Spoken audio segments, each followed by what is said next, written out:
We forecast prices and fundamentals. Whether you're a trader, producer, or consumer, you can hedge your bets with Montel's diverse forecasting portfolio. Contact us at sales@montelnews.com for more info and a free trial.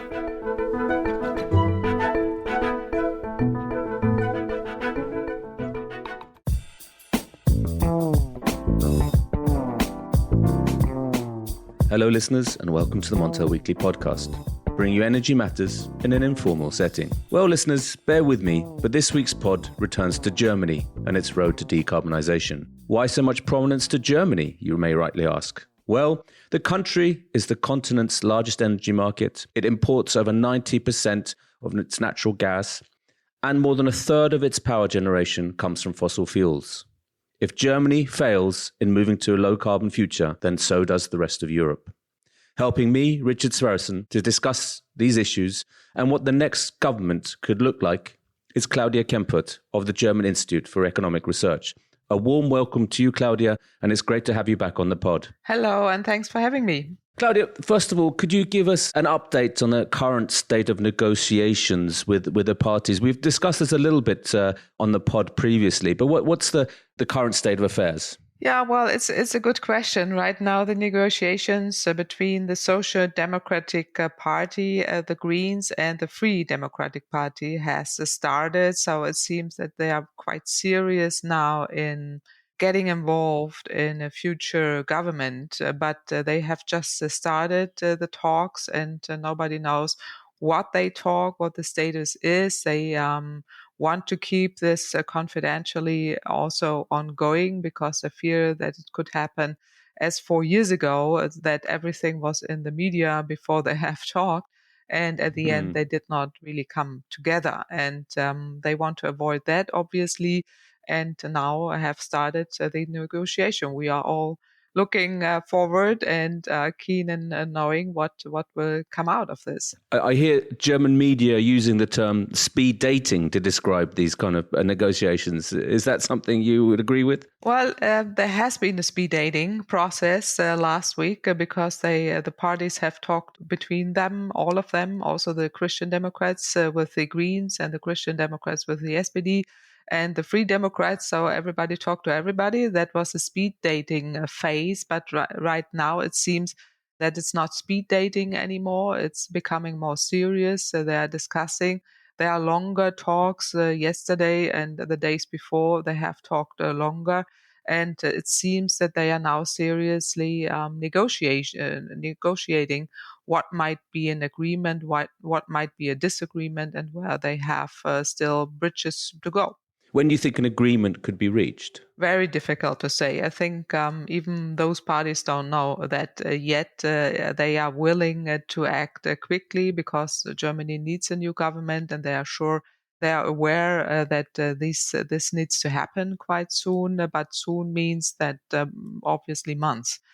So we all hope that by Christmas we know which government we have in the next year. What are the main stumbling blocks in negotiations? Well, it's difficult because previously we analyzed also the different election programs the individual parties have, and related to energy policy and climate policy. The Social Democrats and the Greens are closer than with the Free Democrats. The Greens obviously want to have a very strong increase of renewable energy quite fast. The emissions need to be reduced in all sectors quite fast, and the Social Democrats also want to go with it, although the aim to reach carbon neutrality are different, and also the speed they have to go. But nevertheless, we have signed the Paris Agreement and have a new climate law, which says that the emissions need to decrease quite steeply in the next years. So also the Free Democrats need to accept that, and they said we will accept, but the way to reach that, I think there are still debates about whether to increase the share of renewables faster, whether to increase CO2 price even steeper than already agreed on, and also what's happening to the coal phase out. The Greens want to have a coal phase out by 2030. the others not. What might be the outcome of this is completely open.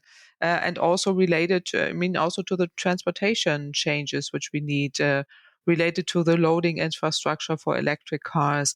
What kind of money, how much do we spend also in the infrastructure of electricity, of railway system and all the rest. And the money that needs to be spent is huge. The Greens and the Social Democrats want to create some kind of fund for this in order to have that money right now. But the Free Democrats are quite reluctant. They are more willing to negotiate and also to push this system change by market drivers. But this is a question how this could be done by purely market drivers. And I think there will be some kind of compromise at the end also coming from the Free Democrats. So, Claudia, do you expect there to be a separate energy and climate ministry? And who would be in charge of that? Which party would be in charge of that? Yeah, that's very difficult to say whether we will have a new ministry for climate and energy. The Greens initially wanted to have that, and I could imagine that they still stick to that, and the Social Democrats maybe as well. However, the Liberals not. So the question is, though, whether there will be really a new ministry or whether these full tasks related also to energy changes, Energiewende, energy transition, transportation transition. We need more spendings also to the buildings sector. It all affects different kind of ministries and sectors. Whether all this is bundled in a certain way in the Chancellor office with a certain task force, for example, that could also be a compromise of it. So it's completely unknown whether there will be a new ministry, and the Liberals will go for it. And the persons related to this, nobody knows.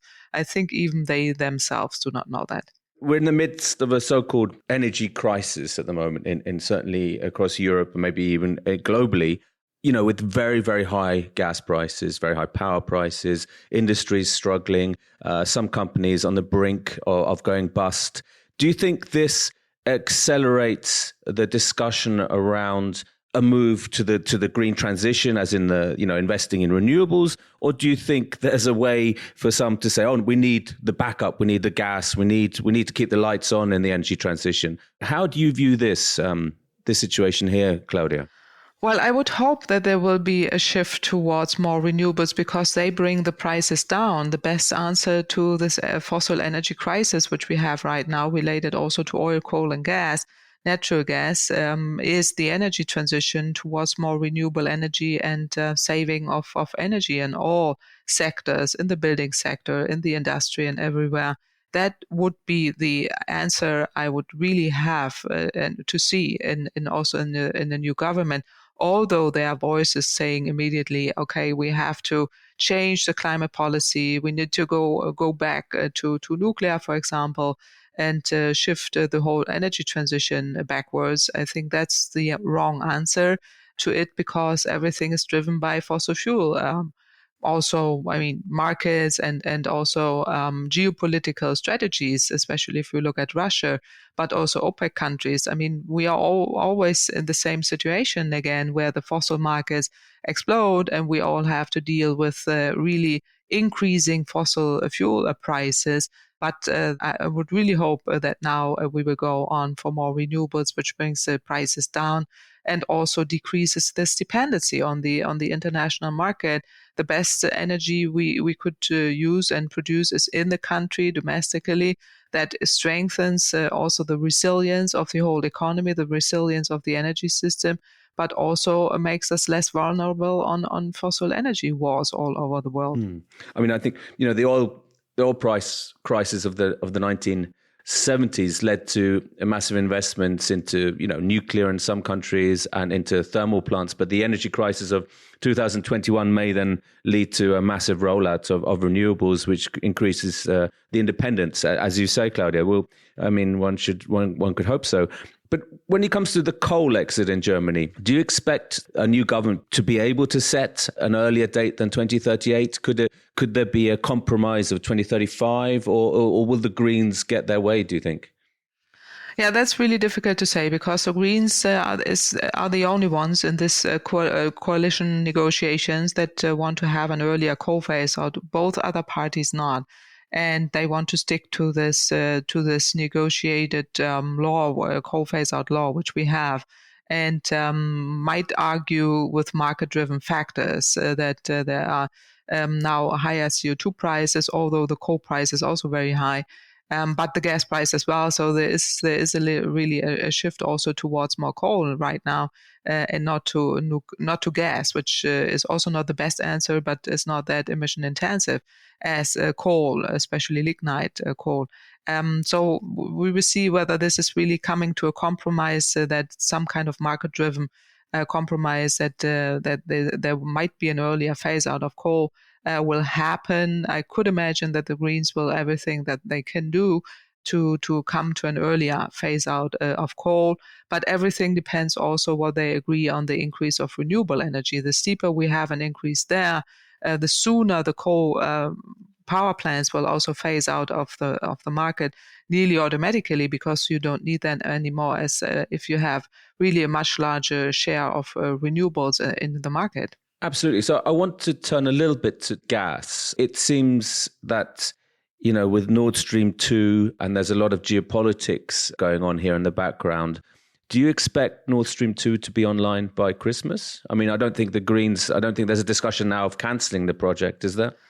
Yeah, that's also a very difficult question. I could imagine, both negotiating parties, the Social Democrats and the Liberals, want to have it fixed as soon as possible. But right now, there's more a question. The negotiations also with the US, within Europe, are over. Now it's more a question to get the permission to get it online. And that's the question of the Bundesnetzagentur, the net agency, a federal net agency in Germany, and also the European level, which have to get the permission and allow it. And there, the certificates need to be approved. And this is done now. This will be done now in the next weeks or month, so to say. So it's likely that by Christmas we will have the Nord Stream 2 pipeline online. Although Russia wants to push on an earlier start of the pipeline, but they cannot avoid all this bureaucracy around this, and now they're making a lot of pressure because they are hiding more gas, to bring more gas also via other pipelines like the Ukraine or Poland to Germany and to Europe in order to increase the pressure and driving the gas price even faster to an high, which we never expected. And that is a bad thing out of it. So we always warned that this happens, and Russia always puts pressure on the market, and is everything that they can do really to increase this dependency. And we need to stick to this.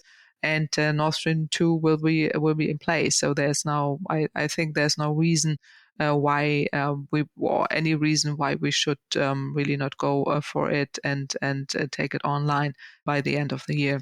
So a new government and Nord Stream 2 by Christmas. I don't know whether that's a gift for someone, but some in Germany are calling for 20 to 30 gigawatts of gas plants to be built to aid the green transition, to provide the backup when there's no wind or sun, and especially given many coal plants going offline. What are your views here, Claudia? Our studies show clearly that we need to go for a 100% renewable energy world. The faster, the better. And that means to increase the share of all renewables all over Germany as soon as possible. And also to increase the storage options with pumped hydro storage, with batteries, with the production of green hydrogen or power to X fuels. That is important, and the natural gas is not emission-free. Also exploring natural gas increases methane emissions, which is also climate effective, and burning natural gas is also not emission-free. So that's not in line with the goals we have, the emission reduction goals. So everything we should do is to invest more into renewables instead of natural gas. So you don't buy this argument that gas can be a sort of bridging fuel into 2030? No, it's a bridge to nowhere. We need to reduce emissions, and natural gas is not emission free. And the backup is coming by the renewables themselves. Even if there's no or less wind and less solar, we have other options like hydrogen, like hydro power plants, or also pumped hydro storage and other storage options, and also the strong link we have in the European market. That's not really a problem. The problem right now in Germany is that we do not increase the share of renewables fast enough. We need to do much more here to reduce the market barriers, to have more also areas in Germany where we produce windmills. All this bureaucracy needs to be reduced and improved, and also financial system. The financial system is also important to have more options that those areas and those cities and areas municipalities could benefit also by windmills, for example. And solar on every rooftop is not that complicated and has also a lot of acceptance. So we are really bad in doing it. We are just talking about it, but not doing it. And that needs really to be changed. And finally, I'd just like to turn to the current sort of energy crisis, as it's been called, Claudia. So, you've seen with these record high gas prices, unprecedented power prices, industry is struggling, some suppliers also. What's your view here? Do you think, we've seen some calls for market intervention to help industry or to help energy suppliers? What do you think, Claudia? Should there be some role for government? Should they provide some support?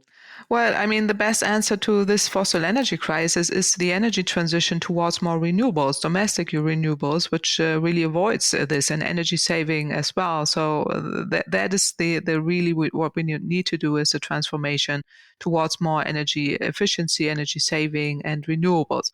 There will be a support for sure for the transformation, also for the steel industry, because they need to invest into green hydrogen as well. That needs to be done, and also into energy efficiency. To help them here, there will be certainly a program. We also recommend it in order to provide also financial help to low-income households, to use the money coming from the CO2 pricing system to spend it back also per capita to all the people in Germany. That would also, especially would also benefit the low-income households.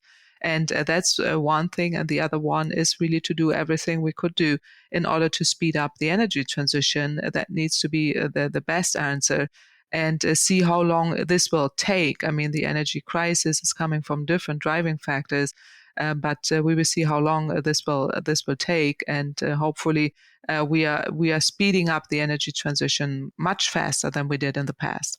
Claudia, Kemfert, thank you very much indeed for being a guest on the Montel Weekly podcast. I think your message is loud and clear. Build back greener and do it much faster. So thank you, Claudia. Thank you for having me. So listeners, you can now follow the podcast on our own Twitter account, aptly named the Montel Weekly Podcast. Please direct message any suggestions, questions, or, let us know if you think you have a good idea for a guest on the show. You can also send us an email to podcast@montelnews.com. Lastly, remember to keep up to date with all that's happening in energy markets on Montel News. You can subscribe on Apple Podcasts and Spotify, or wherever you get your podcasts from. Thank you and goodbye.